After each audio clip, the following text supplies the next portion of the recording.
Welcome to Spring LIB. Okay, this is problem 2874, and we have two long straight conductors with a square cross-section, and they're each carrying a current I. This top conductor is carrying a current I, and the current is pointing out of the page, so towards us. And then the bottom conductor is carrying a current into the page, so away from us. And we want to determine the net magnetic field at these 3 points, point P, R, and S. And this question gives us a hint and says, refer to problem 2873. So the key thing that we need to remember from that other problem is that the magnetic field due to an infinite sheet of current is going to be B equals mu naught times I times N divided by 2. So this is the key thing that we need to know. So let's consider point P up here.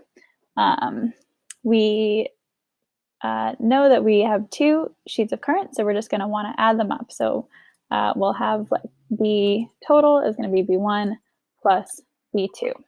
And both of these are infinite sheets of current, so we can just plug this right in. And the bottom sheet has current I. The top sheet also has current I. But remember that the currents here are in opposite directions. So this top current, we can actually find the direction of the magnetic field by using the right-hand rule.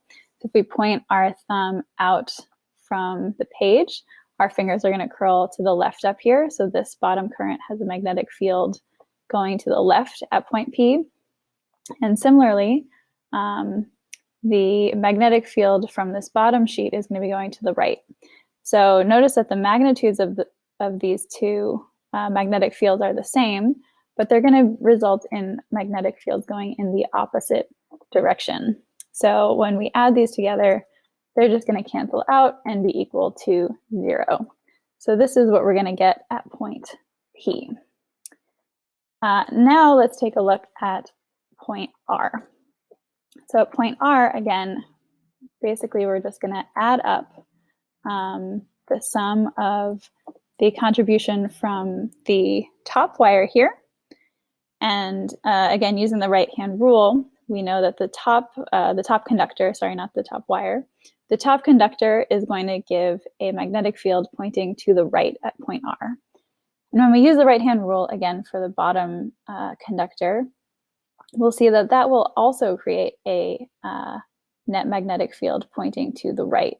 So when we add these together, they again have the same magnitude. We're adding the same two terms, but they're going to actually add up. They're not going to cancel out because they're resulting, they both are magnetic fields pointing in the same direction. So when we add these up, this is essentially just 1/2 of this quantity plus 1/2 of this quantity. So when we add it up, we're just going to get that the total B is equal to mu naught times I times N. And again, this is going to be pointing to the right. So I'll just specify that here. So that's at point R. Now we want to look at point S down here. Now again, you can kind of just look at the symmetry of the problem here and notice that point S is going to be the same situation as point P. So we're going to have, again, in this case, one of these magnetic fields is going to be pointing to the left, the other is going to be pointing to the right, but their magnitudes are the same. So these are just going to cancel out and again, just result in a net magnetic field equal to 0.